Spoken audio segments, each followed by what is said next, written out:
I have come here to chew bubblegum and kick ass. And I'm all out of bubblegum.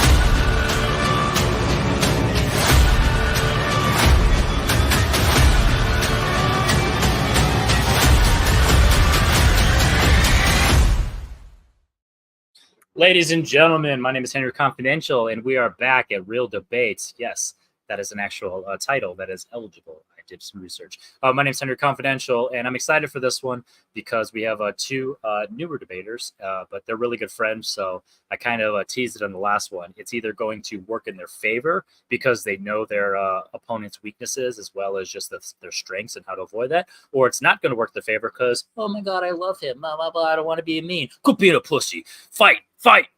No, it's going to be a good one. We're going to start off with the non-pussy, not saying the other one's a pussy. There was a way to work his name into it. He's the notable prick. that backfired. Sometimes it's okay not to speak. And like, what did I say to the judges? You get judged for the things you say, not for what you don't say. Erick, notable prick. How you feeling about this? I'm pretty sure you're very inexperienced in debates. Can you kind of relay that, your opinion on debates, your opinion on judging, wink, wink, and your opponent? Yes, I'm done embarrassing myself as a judge. I'm here to embarrass myself as a debater. Like, I don't know how it's going to work for me. I got only college experience as a debater. Like, I got pretty good in debate class, but that was mostly politics and all that stuff. Movies, much more serious stuff to talk about. This is either going to be the most respectful match you're going to have, and it's going to be kind of boring, or you're going to see the implosion of the Skeleton Crew, which has been a very successful tag team in other leagues, but that's on trivia and debate. I don't know how it's going to go. Much respect to Jacob, but I'll start the saying of I will call him a cunt first before he calls me one first. Mostly just to throw the first stone and all that. There it is. I love that. So I'm excited to see how you do in debate, and I'm excited to see which of the Skeleton Crew is going to reign number one. I don't know. There's a phrase that I don't have. Jacob, we'll pretend my opening, whatever I said, I still don't know what I said. It was trash. But how you feeling, buddy? You're Erick's friend. Are you actually going to be his friend, or are you going to be his enemy in this debate? Well, after this, it remains to be seen. But Erick is and always will be my friend. I mean, it's going to be interesting because I've got my notes prepared, and I sincerely hope that he does, because I have some pretty killer arguments tonight. I mean, that's kind of the goal. I mean, kind of to add on to what Erick said, that's why I love debate so much, because obviously you only need really two requirements for debate. You need to be a solid talker just in general, and you need to be able to think on the fly, because regardless of how much you prepare and what you're expecting, your opponent might throw a curve on there. So I'm definitely curious to see if your notes, are you going to Chad Webb it and Joe, and then just read from your thing like a fucking nerd, or if you're just going to use that as a side note.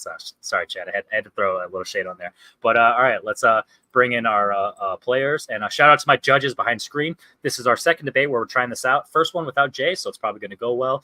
But our judges are going to judge the questions individually, collectively, and then by the end we'll reveal a winner. So far, I think it'll save time, but we'll see.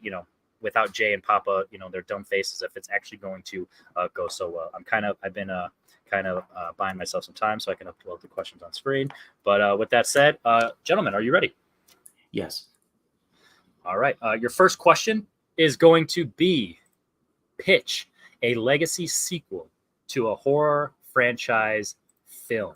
So with that said, I kind of didn't do it behind the screen. Erick, heads or tails? Heads.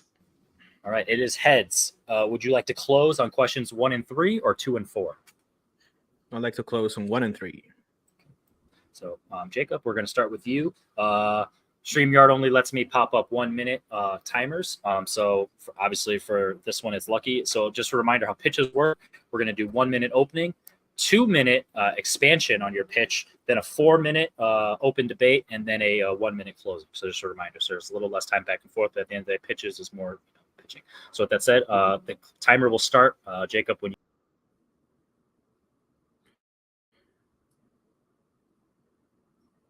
as I tell everyone, it'll literally start when you begin. Yeah. Okay. So the series is the Cloverfield series.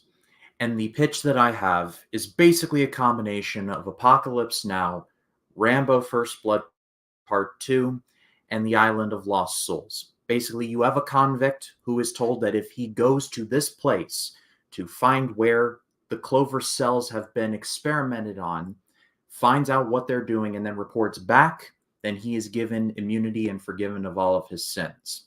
I would have the movie basically exist as like an Apocalypse Now type of movie where he dives further into insanity, and then the Island of Lost Souls part kicks in where he just sees terrors as far as the eye can see. This mad scientist uses Clover cells to create absolutely horrible creatures of all different types.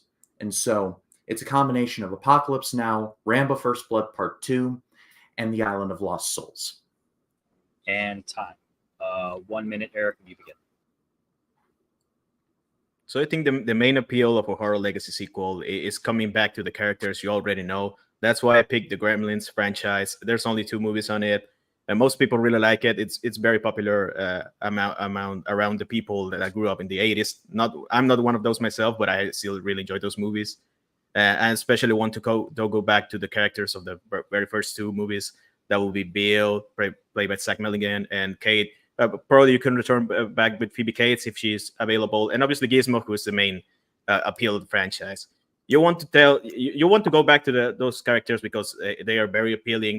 They could be very popular. They just show back in Space Jam: New Legacy, which the only thing that matters in that movie is showing back the historical characters that you actually like in the Warner Brothers franchises.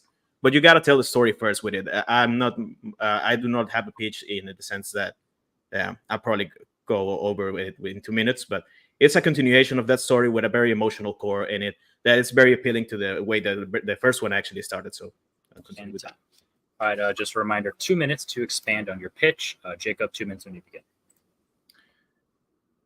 So where I get the Island of Lost Souls from is also a combination of Godzilla versus Biollante, where after the Cloverfield attack, the first one from the first movie, the Clover monster left cells everywhere.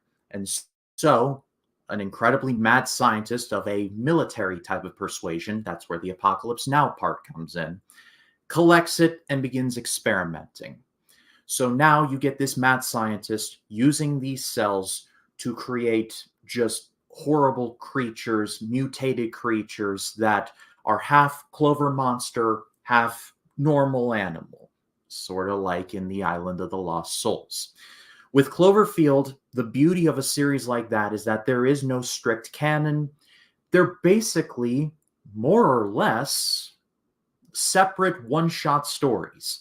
The only thing tying them all together is the Clover monster. So you see a scientist trying to play God. You see this soldier, or not a soldier, but a convict trying to get out of this situation and clear his name. So you have moving parts, but the emotional core from my pitch comes from this guy is trying to do better and try and be better and try and handle his business. The only way to do it, though, is he literally has to go sort of in the mouth of hell and to come out clean on the other side. And so it tests his sanity. It tests the sanity of the mad scientist. You see a lot of creativity with the monsters that you can do with the Clover cells. It basically is a piling on top of each other to where you see not only the monstrous side of the scientist, but just the crazy imagination that is on display that he comes up with, and the convict understands that he has a job to do and just trying to hold on to himself while also trying to get the job done. Time, 2 minutes, Eric, when you begin.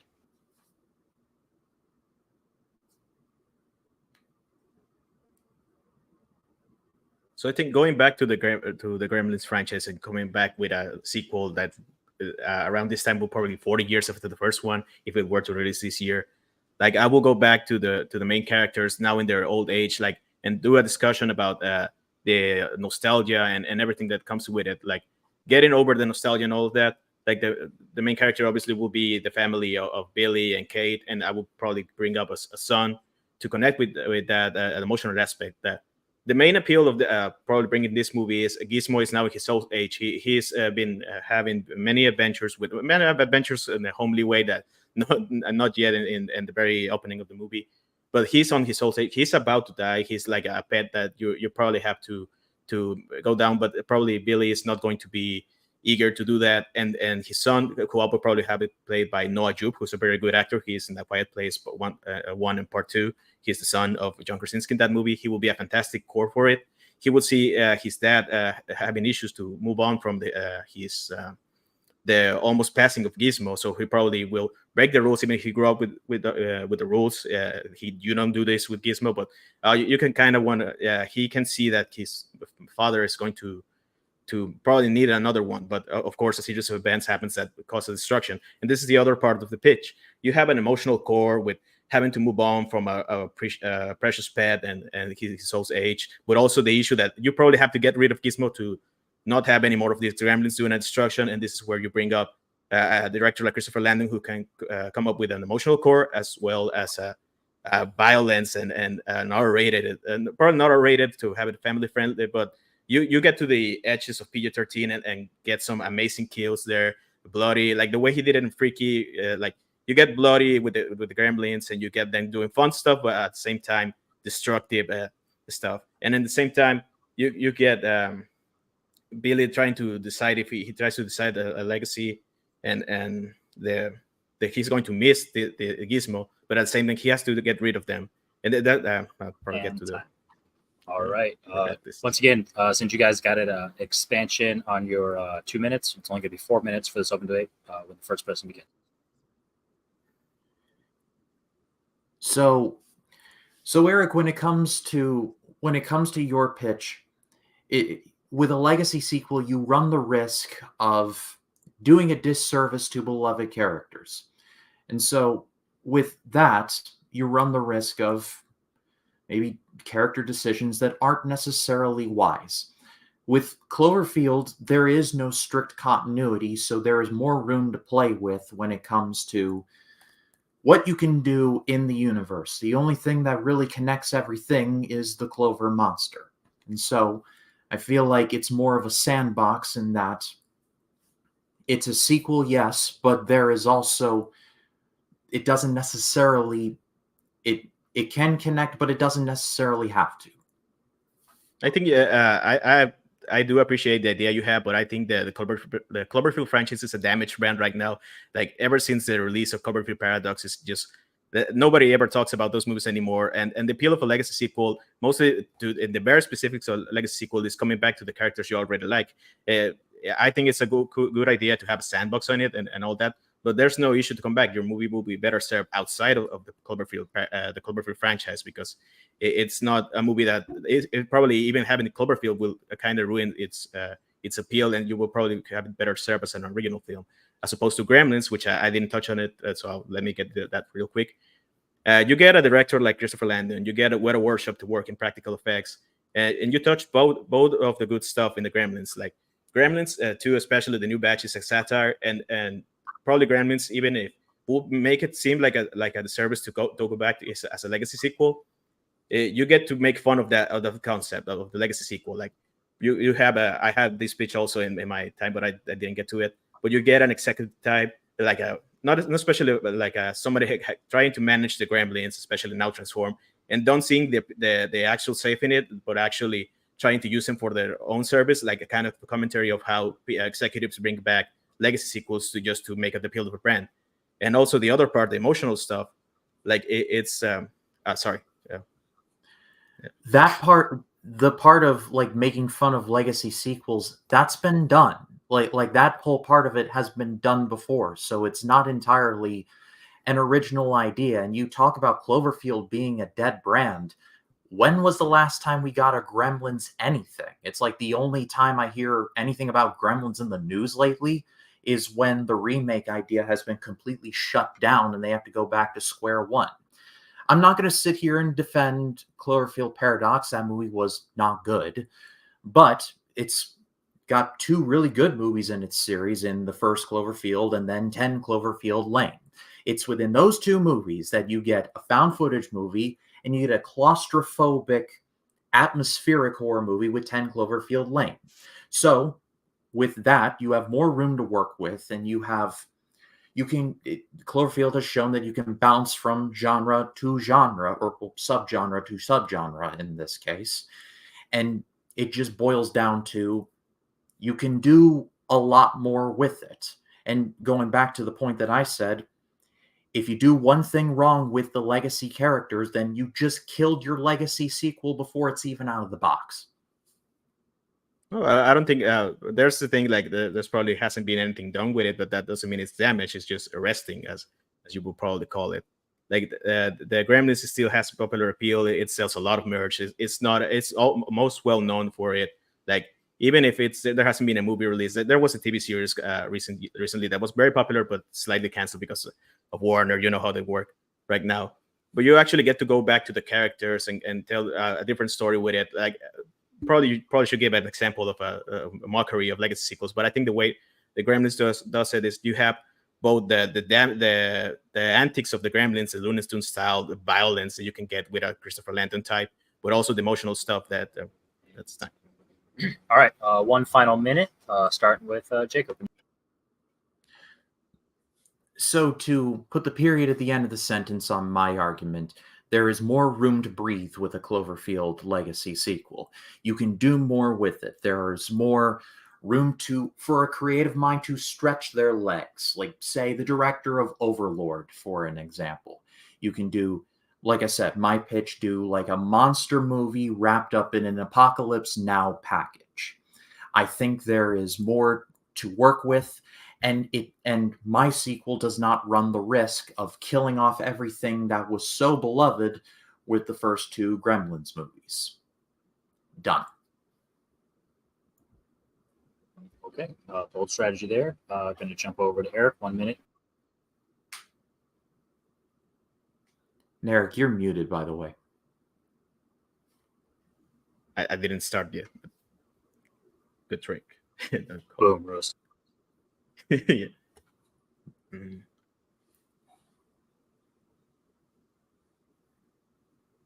Like, I think the issue with going back to a fan footage franchise, like, kind of the very best of the Cloverfield one will probably be then Cloverfield Lane, and you're not going back to the main character of that one, which actually would be a pretty great way to go back to that franchise with a character we actually already like. The Cloverfield, the main appeal was, it's probably its originality and the sandbox style, but you don't need the Cloverfield to do that type of movie. And if you do, you kind of don't need to do another Apocalypse Now. Apocalypse Now is already great, as opposed to Gremlins, which is also pretty great, but you can do more with it. It's been a while. You can do. Sorry, got sidetracked. You can tell an emotional story that's actually about something, but also both violent style comedy with that.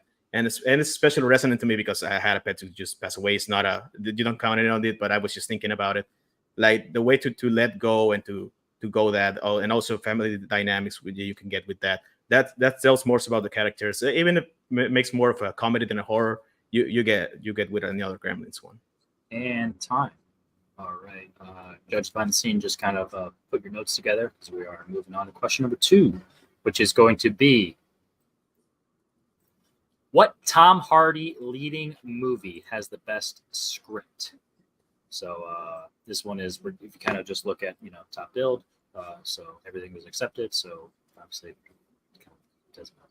Anyway, start with Eric. What is the best script from a Tom Hardy leading movie? 1 minute, and you begin.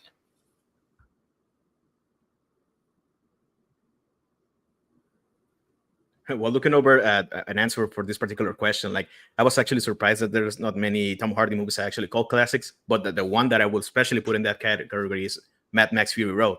You could probably call it, like, It probably doesn't make the best use of Mad Max, but of Mad Max of Tom Hardy, but that isn't the question. It's a Tom Hardy leading movie with the best script, and even if it's an action movie, like it does a lot of stuff with a very simple plot, which is actually better for it. Like all the complicated stuff is actually on the details, but the action is very well structured. Like it doesn't miss a minute. It doesn't skip a beat. It just goes through it. It doesn't waste any time. It's just a particularly good script that even if it isn't like the most dialogue heavy, it's actually better for it, because the more you complicate the plot, the worse it is in this case. And in this case, Mad Max is a very simple plot that works at the very best because of the character dynamics and the action and everything that makes Mad Max Fury Road great, which is not just the visuals, but the actual structure of the plot. Time, and then Jacob, 1 minute when you begin. So the best Tom Hardy leading script is Warrior from 2011. This is a movie that knows exactly what to do with Tom Hardy. It shows him off as a very callous individual in the form of Tommy Riordan, but at the center of it all, his intentions are good.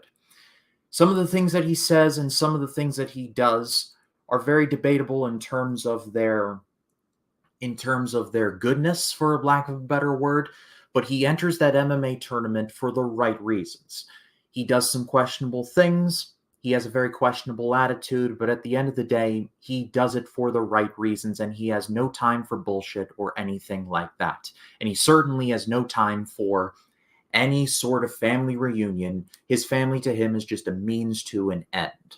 And so Warrior is a brutal movie, but it's also a beautiful movie scene. Okay. Now we're done pitching, so now it's going to go back to a 5-minute open debate when the first person begins. A 1-minute timer will pop up when there's 1 minute left. All right, Eric, so you brought it up in your own pitch. Mad Max is like the third or fourth most interesting part of Fury Road. It's like Furiosa, Immortan Joe, The Wives, and then Mad Max. And I don't want to get it twisted. I love Mad Max Fury Road as much as the next guy. But literally, Mad Max's entire role in that movie is, hey, you guys just left a green place. Like, why would you want to travel all the way out there when we can just go back there?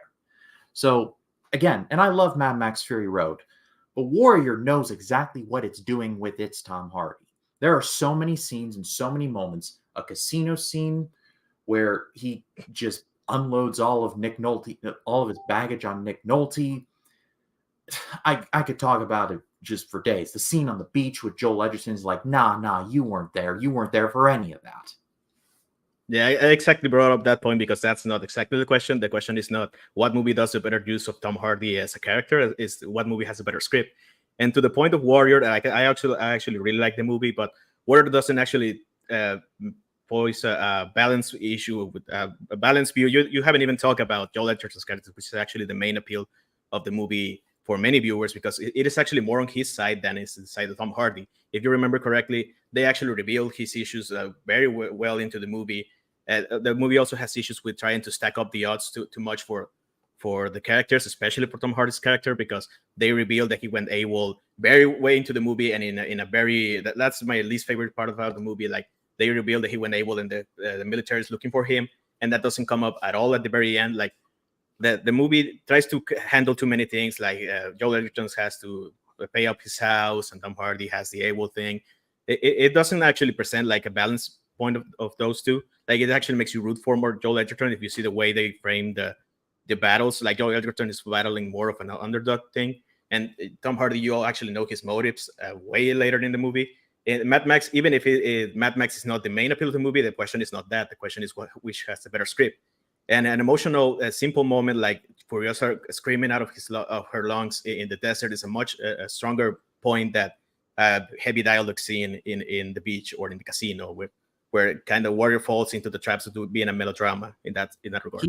Keep in mind that scene you brought up was with Furiosa, not Mad Max. And but that's not the question. I am not. The question is not which uses Tom Hardy better as a protagonist. The question is which has the better script. I am not defending Tom Hardy's character's actions in Warrior. My point of my argument is that he is the man that makes it all happen. He is the driving force. As soon as he shows up at his father's doorstep, that's where the movie begins. You eliminate Mad Max from the entirety of Fury Road, and it would have made no difference. None whatsoever. Like I said, saves. He's only there to be like, hey, y'all, the green place is back there. Like, what are you guys doing traveling across a bunch of fields of salt? You're back at it again. Like, a protagonist doesn't actually have to be the main character who changes. He doesn't actually have an arc, but that's not the issue with Mad Max in the movie. He is there to support the characters like Furiosa and Nox, the character from Nicholas Hoult. Like, Tommy changes. He changes a lot. No, but it's not about the character arc in this description. It's the best script. Like, it's not about which one uses Tom Hardy better as a protagonist, because you wouldn't even call Mad Max the protagonist even if he is the titular character. That's much more like a trap over there. But actually, the movie does a better use of the time it's given as opposed to Warrior, which tries to handle too many stuff. Like, I didn't even say that he's justified in doing that stuff. Like, I didn't mean it in a way that he's destroying his opponents. Like, it's more of a you got kind of want to root more for Joel Edgerton, which is in a balanced view of the movie, which is what tries to be. It's what the poster goes. So I wouldn't say like that. Yeah, I understand that perfectly. I understand that perfectly, but you also have to understand that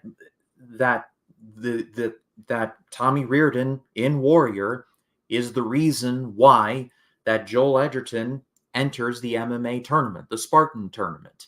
Like he wouldn't have even given that tournament a second thought if Nick Nolte had not shown up and said, Tommy's back.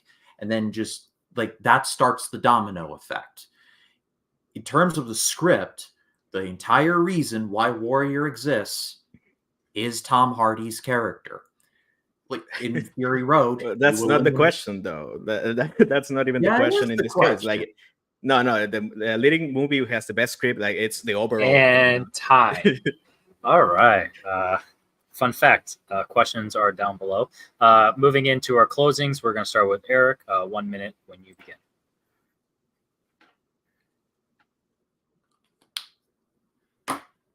I think it's very easy for Mad Max to miss the forest for the trees, because there's a lot of stuff that it's great in Mad Max as opposed to the things around him, specifically the character of Mad Max. But that's not the issue here. The issue here is the movie does with a lot of its action. It does the character arc in many simple ways that is actually better for a script. Like, if you have wrote the script like that, you will know that the very simple actions are much better than a piece of dialogue trying to explain the motivations of the character, which is kind of what Warrior falls into many of the times. Like, there's plenty of discussion. The best moments of Warrior are the very few subtle moments, like one of many scenes, but I won't bring that up. But sorry. Did it go back? I'm sorry. I have something. I was doing something. I was listening. Don't worry. It was like 20 seconds left. So if you kind of want to restart over there. Go.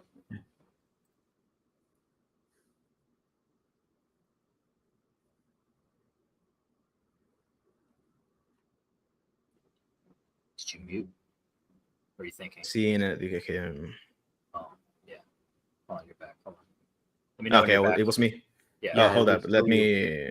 So my internet is going up. Fine. Just whenever you talk, I'll just do the math and give you 20 seconds.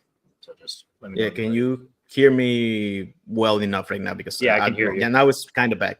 Like my Wi-Fi signal like kind of went well down, and then now it's back up. Yeah, sometimes StreamYard does that. But so like I said, when you begin speaking, I'll just subtract 20. So I'll jump in when your 20's done. Yeah. So yeah, one of the underrated aspects of Mad Max is specifically its script. Like, it is actually the kind of missed the train over there with like, it does so much with the few words that it's given, and the action, it tells you all the story. Like, there's this I probably won't go, as opposed to Water, which kind of misses some of the stuff in the trees. Like, you already subtracted, probably. Yeah. I already subtracted for you, so I stopped myself. It's all good. As much as I understand from a host perspective, it sucks, but that's why we have so many different rounds that, regardless of my opinion on it, 1 minute's not going to affect the grand scheme of things. It's very rarely when debates are won in the last 1 minute. Sometimes it does happen, but that's not the point. The point is you're all good. Jacob, 1 minute whenever you begin. So in closing, Warrior has the best script with Tom Hardy because Tom Hardy is the main driving force behind every single event that happens in that movie. Like I said, kind of like most of the Mad Max movies, if we're being perfectly honest. You eliminate Mad Max, and then just the whole reason for them being just completely disappears, with the exception of the first one, but that's another story for a whole nother time. Tommy Reardon is the very reason why Joel Edgerton's character enters that tournament and starts on the collision course between the two of them, the Reardon brothers, for them to meet in the finals. That is the reason for their being. The entire reason the movie exists is because of Tommy Reardon. Done. Okay. All right. Once again, Give it judges like finds- a minute just to get some water because I'm out. Yeah, that's fine. I'm gonna do a little housekeeping talking, but yeah. So just behind the scenes, judges just kind of gather your thoughts, and then I will go ahead and set up question number 3. Jacob, halfway there, living on a prayer. What's your experience and your first debate? I'm glad I took notes for this because it kind of kept me streamlined and it kept me on target, for lack of a better word. I don't exactly know how I'm doing. I'm trying to keep my arguments clear and not go on too many petty squabbles. So I just hope that helps me in the end. No, absolutely. I won't go into specifics as a judge, but I will say that just in terms of, you seem like you aren't going to retire after one debate. So that's the best I can say in terms of being impartial as a judge. So I'm glad I invited you. It's all Erick's fault for leaving and needing me to fill some dead air during a show. glad to be invited. There you go. All right, he is back. All right, question number 3. In the Scream franchise, we're going to start with Jacob. It is going to be, what is the most underrated kill within the Scream franchise? All right, like I said, we're going to start with Jacob. 1 minute. So the most underrated kill in the Scream franchise comes in Scream 2. It is at the very beginning of the movie, where it is a packed movie theater, people watching the first Stab movie. It's the reenactment of that scene from the first Scream movie, with not Drew Barrymore in that scene, but it's the reenactment. I'm sure you know the one I'm talking about. It is the one in which the Ghostface killer, wearing a ghost face, Stab mask in that case, ends up killing Jada Pinkett Smith, all while everyone goes completely wild at the movie going on around them. It is an example of desensitization, and it is one of the best examples that Wes Craven was trying to show with that franchise, and that in the genre that he essentially created, in a way, kind of desensitized people to the horrors around them. Done. Okay. 1 minute, Erick, when you begin. Whenever I think of something underrated in the Scream franchise, I always go back to Scream 4. That's probably the most underrated entry. You'll probably disagree with me on that, but I would probably agree that the most underrated kill in the whole Scream franchise is Olivia Morris's death in Scream 4. That is the scene where Ghostface talks to Jill and Kirby and tries to pretend that he's in the closet just watching them. And on the other side of the street, Olivia is also in the phone, hearing all of the stuff they talk about with Ghostface, but actually turns out he's not even in Jill's and Kirby's Jill's closet. He's actually in Olivia. And you get the most gory scene in the movie that sets up the tone for the rest of the movie. Like, the appeal of Scream 4, especially the attempt to do a remake, and to do a remake is also commentary on the whole genre as a whole, the horror genre. But also you set the stage for the characters to be afraid that even in their own street, you get a brutal death. You show the guts of her over the window. Like, that's actually an underrated scene as opposed to the one in Scream 2. All right, and time. Okay, 5 minutes when the first person begins. I think if you know anything about the Scream franchise, like the Scream 2 opening scene, well, actually the opening kill is Phil Stevens, but still, Maureen Evans says it's probably the most discussed fact. I don't want to stick around too much to the underrated aspect, but it's none at all underrated. It's even the most discussed, perfectly rated, or even if you can't call it that, it's overrated as opposed to Scream 4, which is always underrepresented in Scream rankings. Like, it's almost always on the bottom end. Well, that kill in particular really hit home what Wes Craven created the first Scream movie to do. He wanted to basically burn the slasher genre to the ground. It basically had the Streisand effect. He reinvigorated it. We got I Know What You Did Last Summer and a bunch of imitators after the fact. Maureen Evans' death in Scream 2 fits his vision to an absolute T. You got a crowd full of people watching this stab movie that is a lampooning of the movie that he himself created. And it's basically him saying, well, this woman is actually dying, like not fake dying, but actually real dying. Nobody cares. They're watching the gore on the screen and they are completely nonplussed and they just do not know any better. And that fits what Wes Craven was trying to do far more than Ghostface in the closet ? I'm sure there's nothing to look into that. Taylor, that's kind of giving away some stuff out of you, but you let people go out of the closet, man. But that's kind of the representing whatever Wes. I don't think Wes Craven has that contempt about. That's more of a critic's way of looking at the Scream 2 stuff. That's more of a that kind of proves that he kind of hates it. But that's also not giving credit to Wes Craven that he still continued to do the franchise well into a Scream 4, which is his final movie, but also the stuff that Kevin Williamson does as a script. The opening scene, it's probably even overrated to a sense that it doesn't actually surpass the stuff that's done in Scream, especially the first one with the opening scene. It's also a scene that kind of gets worse the more you watch the movie. Like, not specifically that stuff, but the motivations of the killers in the Scream 2 kill scene is we kill Maureen Evans because she has a first name as Sydney's mother. That kind of ruins the purpose of a scene. It's not a senseless kill just because she's kind of connected to Sydney because they go to the same college and all that. Also, that it kind of doesn't work that Jada Pinkett. I mean, there's much you can talk about Jada Pinkett, but she's not Drew Barrymore. She doesn't get to do as much stuff. Whereas the Scream 4 kill is actually important to the characters. It sets up Jill as a potential victim. It sets up Sydney to be really scared about the stuff that's happening around her. It keeps her. It brings up back the fact that the character just died just called Sydney the final destination. This should be her franchise because everybody dies around her, and it becomes a fact. It's something that the actual characters of Ghostface, the Ghostface killers in this particular movie, used to damage the psyche of Sydney. Well, you bring up that that Sydney people are dying around her, and you dismiss it in Scream 2, and yet you say that Scream 4 is like a plus. I don't understand where you're getting that logic from.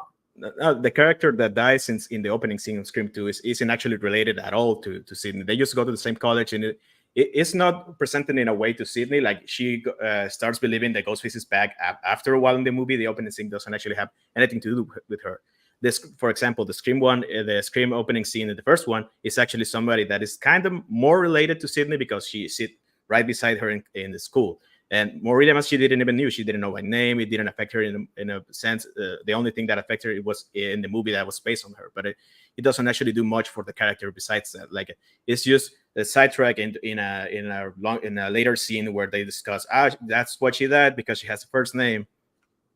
That's why it happens. So, in a sense, that it's still, the kill is still effective because in a roundabout way, it just, you see people that are just desensitized to all of this, and not only desensitized, but it also has spawned a copycat. And so that's commentary on the violence in horror movies. There's a commentary on people inspired by movies that Wes Craven himself created. So in a vacuum, in the grand scheme of things, I think Scream 2 did a much better job with that. I think that's the only appeal of that scene is the way it's commentary. Besides that, like, it's just outside the movie. It doesn't affect anything really in the movie. The actual killer who kills Maureen Evans in that movie would have killed anyone else if it hadn't been for the name. He only uses that to later kill some people, but it is not actually relevant to the plot. The Scream 4 kill both does that it's talking about the goriness that is coming over the movies, but it also affects the characters. And time. All right. Starting with Jacob, 1 minute closing when you begin. So in conclusion, the Maureen Evans' death in Scream 2 fits more of what Wes Craven was trying to go for when he created Scream in the first place. He created a genre and then he decided to just burn it all down. And so in a way, in like a 10-15 minute chunk of time, Wes Craven showcased his vision for what he wanted the first Scream to do, but instead it created an even bigger monster scene. Eric, 1 minute when you begin. I think the basic premise of the argument is the fact that Wes Craven kind of wanted to destroy slashers, because if he actually didn't do that, he didn't even come with the script.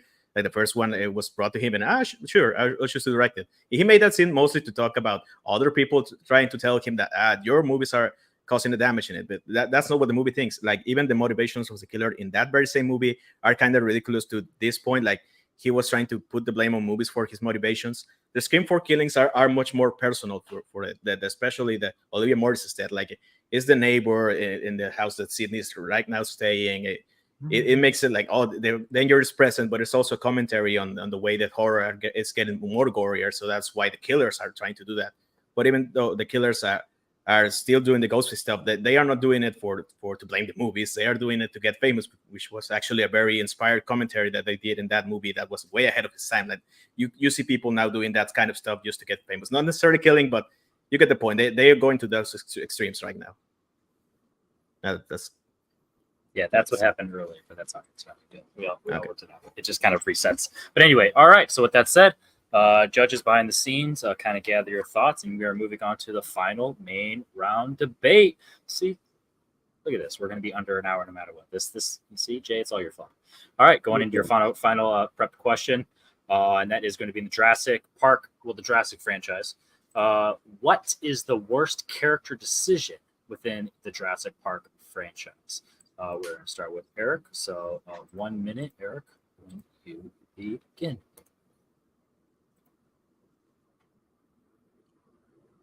I think when you talk about the worst character decision made in Jurassic Park franchise, you kind of want to go with something that kind of ends up damaging the whole franchise, not in the sense of damaging as a concept between the movie, but actually the characters in the movie. And my decision, the decision I made, it was too many decisions. To choose the way the characters of John Hammond and the scientists decide to also bring up carnivores. Like, carnivores are the main destructive force in the Jurassic Park franchise. That's kind of why a lot of people end up dying. You don't see many deaths caused by vegetarians, but that's a decision made out of greed that ends up costing the lives and almost putting the lives in dangers of the how do you call it, the grandsons of John Hammond. That's kind of a decision that ends up damaging the whole. Every character that shows up, it goes back to that decision. Like, every character that dies is because, sure, let's bring out the most dangerous characters and pretend that we can control them, when in fact they cannot. Like, the carnivores are unpredictable. They some of them can fly. Why would you bring dinosaurs that can fly if you know they can't escape the island? Why would you do that? That's a sidetrack. And time. Jacob, 1 minute when you begin. So the worst character decision in the Jurassic franchise is when the granddaughter releases all of the dinosaurs into the wider world at the end of Jurassic World Fallen Kingdom. Now, the Jurassic World movies have a lot of problems, but that is somehow the one that tops it all. There is an opportunity, a very clear opportunity in this movie, to outright get rid of the dinosaurs and just wipe it all away. But the granddaughter has the flimsiest reason to keep them alive, because I am like them. It is a decision that breaks the trilogy and breaks the franchise even greater than why did they create dinosaurs that eat meat. And I'll have a good reason as to why they did that when we get to the 5 minutes. But the worst decision by a lot is the granddaughter saying, you know what, be free, my little ones, be free.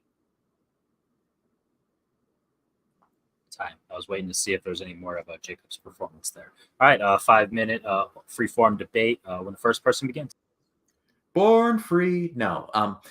So, Eric, what it comes down to why they created the carnivorous dinosaurs, 2 words: shock value. If you watch the first Jurassic Park, and I know that you have, Intech only has one thing on their minds: money. And what brings in money, in the case of dinosaurs, Tyrannosaurus Rex and meat-eating dinosaurs. That is the sole reason why they created them in the first place. They had no concept or conceit of them ever going rogue It all ties back into the concept of life finds a way and life found a way. Like, I think a decision made out of greed made by adults is much worse character decision than a kid. So just found herself in very stressful situation. They're surrounded by dinosaurs, and also found out that she was genetically made, which is a worse thing that happened in that franchise, that releasing the dinosaurs. Like, I call me an optimist maybe, but maybe as not as a cynical person. But a decision made out of empathy to other animals is a much understandable decision that to make something out of greed. Like, you cannot something that has to happen before the other stuff has to happen. Not to put much of a point like, oh, this is the first decision. Like, making the movie was the first decision. That doesn't matter. But even though that was a kind of a dumb decision, like, they don't do anything about it in Dominion. Like, the retaliations of that decision doesn't actually affect the plot of the movie that much in the next one, which is where you want to see the dinosaur destroy stuff. But it's actually Locust, but that's much more on the movies itself than the character and all that. In The Lost World, John Hammond says these creatures require our absence. And so, in the face of that, this little girl basically says, no, I'm not going to listen to you, stupid boomer, and just lets them go. All while I don't think they shared that. these dinosaurs go out and they, I imagine, eat a lot of people and cause a lot of destruction. So, yeah, like, it's by far a worse decision in Fallen Kingdom because she knew better and she chose not to. Did she knew better? Like, I don't think releasing the animals is not much of a passive decision, as opposed to they were already going to die, so that's not a life finds away. That's much more of a let them be free. Like, I'm sidetracked. She didn't even hear that John Hammond was way dead before she was even born. She was, I don't remember the specifics of the movie, so I wouldn't go that far into it, but she was just born recently, so she was genetically made. That doesn't She really wasn't matter. born yesterday, though. No, but she's a kid. Like, a kid is a more understandable decision, and even Dominion doesn't show up that many. Like, you cannot go under imagination like, these dinosaurs killed a bunch of people later. That's not stuff that the movie brings up. Like, releasing carnivores into the world, that actually shows up in every movie. Like, every kill that you can see is a carnivore and made decision. Like, that's the Jurassic series. The big message of it basically highlights the arrogance of man. Like, it slaps it in a big old neon sign that says humans are stupid for doing this. And there is no more clear decision of that than when this little girl says, you know what, you can just go. Like, why not? And then it's not a decision made out of arrogance. There's no decision to like help fix that either. I mean, she cannot do much about it. Like, either. Sorry. No, go ahead. If you want to go with the thematic stuff, like, the arrogance of men is very well shown up in the fact that they decided to make dinosaurs. Like, they had the time. The very specific movie talks about it. In tech, are capitalists. But greedy. Sorry. Let me calm down. First, sorry. Fight! Greed is not a fight. Now, greed is not a respectable decision. Like, the monetary value, they didn't even need to make more money. You would have made the same amount of money if you brought up vegetarian animals. Like, you kind of show the Brontosaurus and the Triceratops. Those are the movies that are the dinosaurs. Sorry, they show us that, oh, this is fantastic, but they are not dangerous. Like, you don't need to show carnivores. Like, that's even a decision. Like, that's a very similar decision as the one made in Jurassic World in the first one, that we're going to make a bigger, more dangerous dinosaur. That's still making a carnivore. Like, that's even in that case, though, it is highlighted in the first Jurassic Park movie that they tried to make all female dinosaurs and then they changed gender. So I'll pose this question to you. Try to make all vegetarian dinosaurs. What's stopping the dinosaurs from becoming carnivores? I mean, that's not kind of how it works. Like, they explain very well how the frogs. That's not how it works. Like, the whole message of the movie is life finds a way. No. But life found a way to turn the female dinosaurs into male dinosaurs. So, are you saying that they can't turn vegetarian into meat eaters?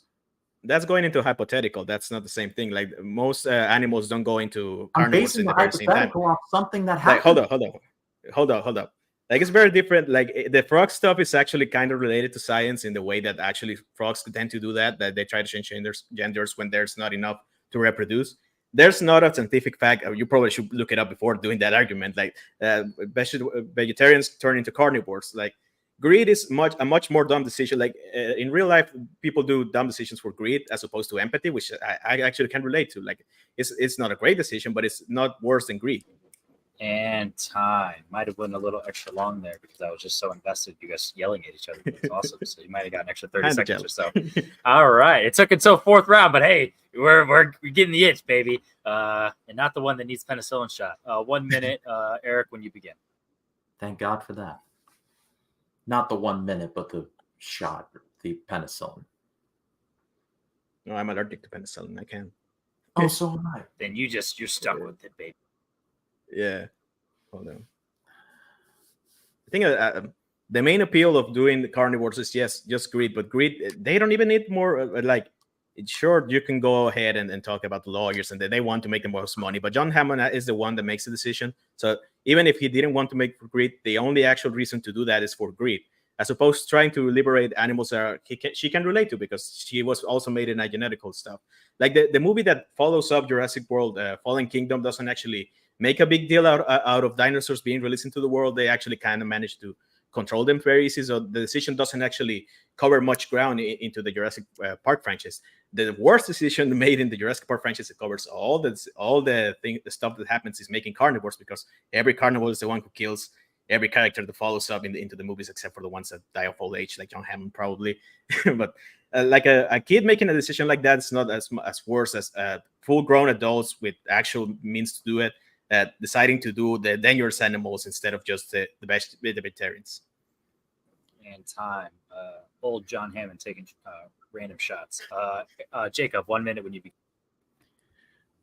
The granddaughter has over 2 decades of hindsight and 2 decades of understanding that this is not the best idea. And instead, she chooses to let these flesh-eating dinosaurs out onto the greater world population and say, "Go free my beautiful children." So that is by far dumber than like doing something for monetary value. Done.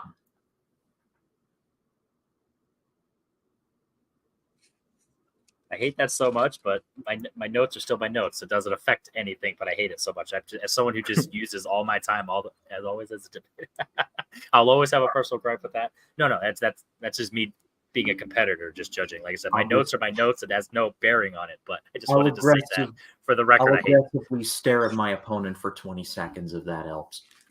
Just say random words. All right. So with that said, judges behind the scenes, are you ready with your final collaborations? Just a reminder to my judges, you will never be judged for anything you do say. You will only be judged for things you do say, not for anything you don't say. So hopefully you kind of put together your opinions notes-wise to like kind of. You can say anything you want. I am very self-aware. I know where I fucked up. Like I don't have an issue calling people calling me out for something I actually did wrong. I know I lost at least one round, the Scream round, because like Eric does laps around me when it comes to Scream. So like if I lose that round, I'm not even going to be upset. All right. John and Tate, are you guys ready? You guys still putting together your notes? All right. John is ready. That's exactly what I picked it. You fell on it. As you fell in Tom Hardy one, which I thought I didn't have to bring up. I gave you. Have you seen 8 Mile? No, I didn't. Your name is Clarence. Yikes. All right. Tato is ready. All right. Just since we're still in the early stages of the format of this after the fact, I will still go first to kind of set the precedent of my approach, and then obviously you guys go about it however you want. We'll go me, John, and then Tato. All right. So just to recap, round 1. This one was interesting because you guys did a pitch. You guys had pretty solid pitches in terms of like which movie I would want to see. So I kind of just had to go based on like minor things. And at the end of the day, Jacob didn't convince me enough that his quote unquote legacy sequel worked, and Eric was able to knock that down. So since both of your guys' movies did sound interesting, Eric just answered the question better for me. So I gave Eric that first point. And then on the second one, talking about Tom Hardy, you guys fucking you guys are new. You guys are rookies, so I'll give you the benefit of the doubt there. But yeah, I didn't really get much from you guys. You guys didn't really discuss what the script was. You guys just went on random tangents. Jacob, you didn't really talk about the script at all, and I was really confused on what was going on. And then Eric, you were able to knock him that the warrior story was very imbalanced, which I never really thought of it that way. But you that was a really good defense. So I went 0.2 on Eric. Question 3. I actually disagree with you, Jacob. I do think that you did a fantastic job in the Scream debate. I was actually surprised. I don't know if Eric was afraid to go down the rabbit hole of semantics and argue, oh, this isn't technically Underrated. The word underrated. Yeah, I was filtered was in my mind, but underrated. So I feel like because of that, you didn't knock him enough. And Jacob, you went about it weird in the sense of underrated outside of the movie. But I feel like that Eric wasn't able to combat that enough. And Eric, other than you talking about like the blood and like the gore and all that stuff, I really didn't get enough from your scene overall on why it was very interesting, let alone underrated. So I actually gave Jacob the point there. Surprised, but that's that would work for me. And then round 4, this one was tough because you guys definitely went about it different in terms of just what you consider dumb. And then by the end, I don't think Eric did enough for me to kind of combat that her letting out the dinosaurs was a dumb decision, because I do think that it was a dumb decision, and Jacob was able to relay that. And Jacob also had a point at the end of saying, them being greedy, that's not a dumb decision in the sense of it's not a worse decision. Just because it's dumb doesn't mean it's the worst decision. That's just what characters would do. So I actually have a wash, 2-2, Eric and Jacob. So that's my rulings. John. I disagree, but I respect it. Like I also thought it was 2-2, but not in the way that you went out about it. But I appreciate it. That's what I like your thoughts. Yeah. Thank you. I would kind of agree with what Henry said on the first question. I think that while both movies are movies I probably would want to see, I definitely would want to see both of those movies. I think Eric kind of actually gave me a director. He told me Zach Galligan's coming back. He told me Phoebe Cates is coming back. He told me who the little kid would be. Jacob just told me the guy from Overlord. His name is Julius Avery. That's who it. At least know his fucking name. Nerd. So Eric gets the point there. Just for the fact that he gave me more, like I could picture the whole movie. Christopher Landon sounds good. I kind of shit on the fact that you're going to make it a PG-13 or R movie. Yeah, should have went R-rated. But I'm cool. Yeah. I'm cool. We're still cool. You still win that point. Right. Second point, Eric, you had Jacob like by the throat. You were holding him in the air and you were punching him in the face by telling him he didn't understand the question. And then in your closing argument, you never mentioned it again. So you kind of let him go. And now I have to take everything Jacob's saying at face value. So if I'm taking everything Jacob's saying at face value, where he's not even describing the script, he's describing the plot. He's definitely more passionately describing the plot to Warrior than you're passionately describing the plot to Mad Max Fury Road. So I gave Jacob the point in the second round, even though neither one of you answered the question. But Jacob, way more passionate. He gets the point. As far as Scream goes, I do think you learned your lesson in the second question and the third question, because you actually did hammer home the point that the Jada Pinkett Smith kill is the opposite of underrated. It's overrated. And the fact that Jacob can, you didn't say this, but the fact that Jacob can so eloquently argue the point of why it's an awesome kill and why it's meta and everything kind of defeats his own argument that it's underrated, because how could it stem so much discussion if it's underrated? Whereas the fact all of Henry's criticisms of Eric's argument kind of lends to the fact that, yeah, the Olivia kill is underrated because it's kind of just glossed over. Yeah, it's a gory kill and it happens very fast. So that would lend to an underrated kill because it is kind of glossed over. Whereas the Jada Pinkett kill is the centerpiece of Scream 2. So I gave Eric the point for the third one. And on the fourth one, I do believe it comes down to a logical debate where I do think in the beginning I had Jacob winning like flat out because it is a dumber decision to basically condemn humanity. But Eric answered that by saying in the sequel to Fallen Kingdom, there was no really ramifications to it. When he said that there was no ramifications to the dinosaurs being released, and I guess it's not a stupid decision because nothing really happened. And he also basically said, well, my decision, if my decision doesn't happen, your decision can't happen. And you didn't answer that point. You kind of stopped talking 30 seconds into the final question. So I have Eric 3-1. Okay. And Tato. First one, I went with Jacob. It was a good back and forth. Eric kind of stumbled a bit, so it was just like really tight. And then that stumble ended up being the deciding factor because it was just that close of a match. Round two, I went to Erick because, like John said, he kept hammering that point. I didn't need to see that point hammered any further than he had already hammered it. And I thought Erick did talk a little bit more about the script, how it uses its time, how it illustrates, just how it gets in and out, makes points with actions rather than with long soliloquies, being melodramatic, stuff like that. So Erick got it on 2 there. I did think Erick, round 3, I have Erick again. I do think he put him in that scream blender a bit.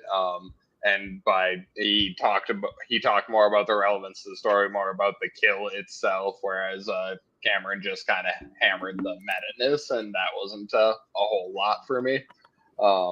And then finally, I have Erick in the fourth question as well, because much like the first question, it was super tight, and then Cameron kind of faltered at the end, so the last 30 seconds that Erick had did it.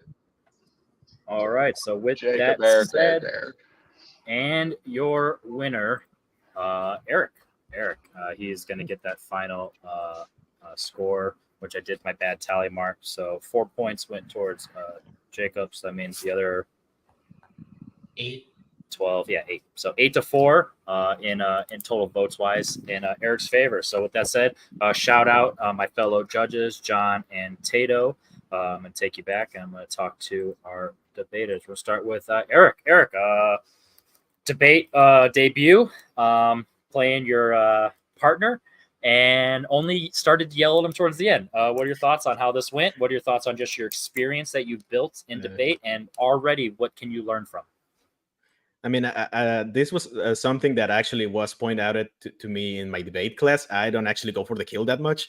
I am very, that's on me. I'm a very pussy player with that in that debate. I don't want to make people cry, to be honest.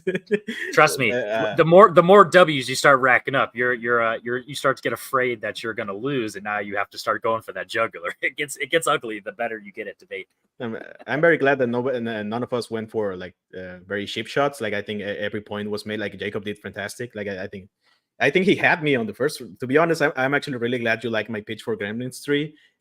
it came for a very personal stuff. Like it just happened to me. Like my pet passed away, and I was just thinking, oh, maybe I could talk about it. I wish I had. It was the one I felt the least, not the least confident, but the one where I stumbled the most because it was my actual debate. I think I got better as the questions went out. I think I had him on the screen once, so I'm glad I kind of did because it's kind of misunderstanding of the movie, but that's not a fault. Like he hasn't seen them, so it makes sense. Jurassic I wasn't confident of it, but I think I kind of managed to shit talk my way out of it, bullshit my way out of it. And then Tom Hardy one, I had strong thoughts about it. Like I really like Warrior, so do not take the stuff I said about the movie. As a matter of fact, I actually really like the movie, but there's some stuff like that I think makes it a much better movie. I wish I had made more of a point of it, but it got me the win anyway, so it doesn't matter. But this was fun. I live under the notion that anything said in the 5 to 6 minutes of debate is literally washed away after that. Like I can say that Stand By Me and The Big Lebowski are the 2 worst movies I've ever seen in my life, and you could believe me because I can just debate that. And then in the next question, if you bring that up, fuck you. That's it's a new question. That don't mean shit. So no. And then so overall, obviously, you're 1-0. Are you going to continue debating? And are you going to start going against someone like Tato or someone else like that, or you want to start facing people like me and John and the heavy hitters yet? Rue. I mean, I don't know why you wouldn't put Tato there, but Tato's great. I would love to play him. Like as soon as I get my I'm going to go for the kill when I can, but sometimes it's just instinct. Like I kind of don't. I also appreciate that. Like I would have said this win or lose, but I appreciate your judgments, all of you. Like I disagree with a lot of the stuff you said in the ones I won and the ones I didn't win, but that's just me as a judge. Like she definitely had me in that one or that one. I definitely didn't have him on that. I kind of hopefully whenever I still keep playing, like I get judgment like that where I don't take it too hard or disagree too much. Like okay, I can see your point. That kind of. I do a very Eminem approach with that. Like I kind of know what you're going to say to me. That's why I kind of make him fall into the trap. Tom Hardy is not actually the lead in Mad Max, but that's not the question. And Yuki will do that. But that's Yeah, just an easy Mad Max just me to critique you guys. I just didn't get enough from the actual script from either of you, and like No, yeah, anything. I I'm agree just with talking that. about Yeah. specifics of the movie. Like hypothetically speaking, if both of you said I hadn't really seen that movie in 10 years, I would believe you. Be like, oh, you didn't rewatch it. Like you get highlights of the film, but not enough. And when the question is script, I just didn't get that from either of you. But so sometimes semantics does work. So cheap shots do Oh yeah, kind of I pay was off. going to talk about it. I didn't want to go too much in the underrated aspect because I remember in Papa and Jay's match they had an underrated question, and I remember not really liking the semantics too much, so that's why I didn't go for it. Yeah, you kind of you set the tone at the beginning. If it's allowed in the question, then it's there, and then otherwise you just go from there. So all right. So with that said, I have a feeling I can maybe set you a potato. So we'll see if that those stars align. Let's go into our today's loser. Bring back loser. It's allowed. We're allowed to say loser. Jacob Cameron. Jacob. Question number 1. Do you want to debate again? Question number 2. Without a pity party, how do you feel like you can improve in the future?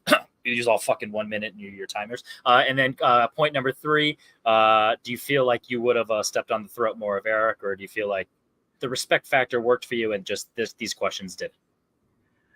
Yes, I would love to do this again.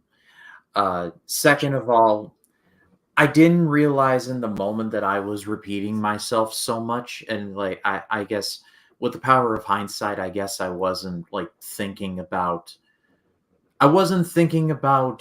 like how substantive I was being, and I guess I just was spamming certain things and like hoping it would bear fruit, and it turns out it did not.